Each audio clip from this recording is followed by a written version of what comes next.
you have a remote job and are thinking of moving to Portugal, then this video is for you. So please go ahead and watch until the very end, because I will give you the how of moving to Portugal on a nomad visa. And I will give you the updates that have been done in 2024. So please go ahead and listen until the very end, or share this video with someone else who could benefit from it. Now, the D8 visa, which is also known as the digital nomad visa in Portugal, is one of those visas that is quite vibrant because it allows you to come and stay and work in Portugal while earning a foreign income. And this visa has been going on for some time now, and it allows you to actually either choose to come and stay on short-term basis, which means maybe you want to stay for just 1 year, have a feel of the country, go surfing, enjoy the good weather, the good vibes, the culture of Portugal, and then leave. Or you can decide to come on a long-term basis, whereby the visa is issued for the first 4 months, after which you renew it for another 2 years, and then you keep staying in Portugal. And this could lead to a pathway of permanent residency or dual citizenship, depending on, of course, your country of origin and whether you or not you meet the criteria.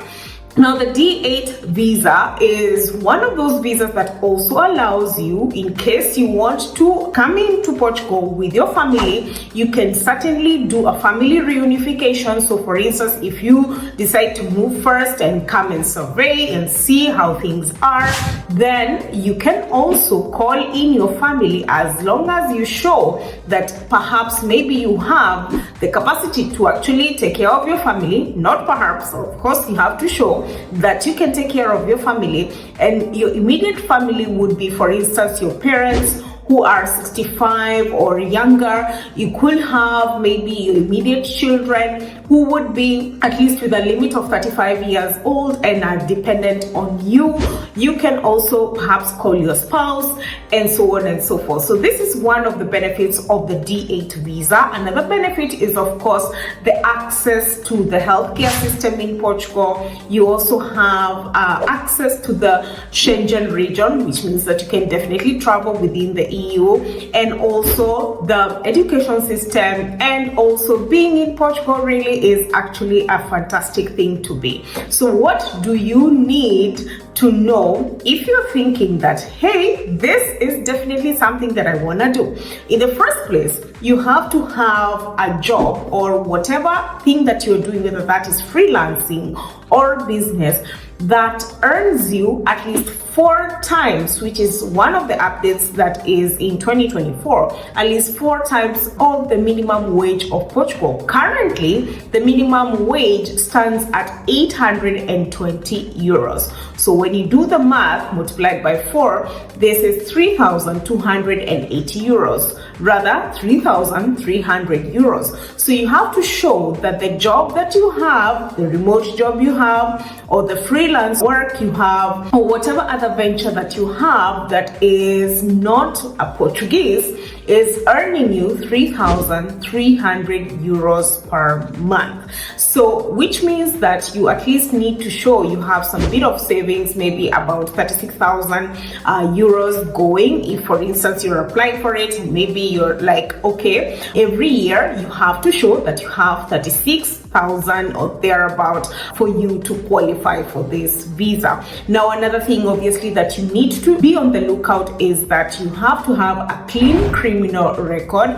You also do obviously have to show your passport and do the application form, and then apply for this visa using your consulate, your immediate consulate or embassy that is near you. You have to have a very concrete reason as to why you actually choosing Portugal, and then you also have to show your work contract or your freelance bank statements to show that you have been having constant income of about 3,300 euros per month, or you have a business venture that is actually generating that much of income. Now, once you show all these documents, then they will definitely have to verify them and see whether they are viable. And if they are viable, then the consulate or embassy actually calls you for an interview. And during the interview, they will definitely be asking you questions depending on exactly what you have presented, the bank statements that you have presented. And if successful, then the visa that is affixed on your passport is valid for a period of 4 months, after which, when you arrive in Portugal, then you do need to actually contact the immigration service, which is now IMA, it's a departure from SEF, and register to get your residence permit. Now, some other documents that you really do need to have would be accommodation proof, so which means that either you have rented a house or you have bought a house. And in this case, obviously, you would maybe work with an agent. People actually prefer to do a quick tour of Portugal initially before they can even apply for this digital nomad visa, which means that they could even potentially get a tourist visa, do a Europe tour that includes Portugal to come and see, and maybe perhaps identify places that they would want to stay, maybe identify even agents that could help with accommodation, and then when they go back to their own countries, then they can apply for this visa. Now, if you do not have this option, it's important for you to check online to see what type of accommodation is out there. And I have spoken again on this channel about how to get accommodation in Portugal. It's not an easy process. However, you can work with several trusted agents and be able to get accommodation that will act as proof that you have a place to stay when you come to Portugal. Nowadays, they say that you don't need the tax number. Some information is neither here nor there. Some people say that you do need the tax number, others not. But I presume that you do not currently need the tax number. However, this information could change very rapidly, so please make sure that you also do your own research as you go ahead and apply for this visa. Now, you also do need to have the application form and pay for this visa, and then once it's processed, obviously, as soon as you arrive in Portugal and you have done your residence card, then you can keep on renewing it as long as you're staying here, and then maybe call in your family or stay on until at least 5 years, where you qualify for permanent residency or dual citizenship, only if you meet the criteria. Of course, if your country of origin does not accept you to have dual citizenship, then you have to check these things, whether you have to give up your own citizenship, your original citizenship or not. These are also things that you need to check ahead of time, so that, you know, as the 5th year mark hits, then you are able to either apply for a permanent residency or dual citizenship. Now, the D8 Digital Nomad Visa is one of those visas that also allows you to ensure that, you know, you can be able to benefit from the Portuguese healthcare system, from the education system. So, for instance, if you have children who are coming in with you, then they can go to the Portuguese education system. You have access to the healthcare system. You have access to Portugal pretty much anywhere across this country, and you can be able to actually settle in wherever else you want. And again, you can be able to call in your family, which is the biggest plus for this. However, you have to show that you can also take care of the family members that are dependent on you. This means that obviously showing a bank statement that is sufficient enough that you can be able to take care of these family members who are joining you. Now, if this information is definitely for you, this is something that you can get on right away, and all you need to do is to gather all your documents And once you gather all your documents, which obviously include your passport, they include your criminal record certificate, and so on and so forth.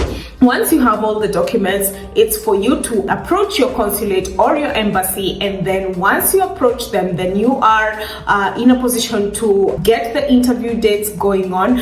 And then once the interview is good to go, then you have the visa. Please note that this takes quite a bit of time in some places, especially if you find that some of the consulates or the embassies have a lot of backlog, or perhaps they need to double check and triple check your documentation. So please give it some bit of time, because it could take even up to 4 or 6 months depending on the place you're applying from.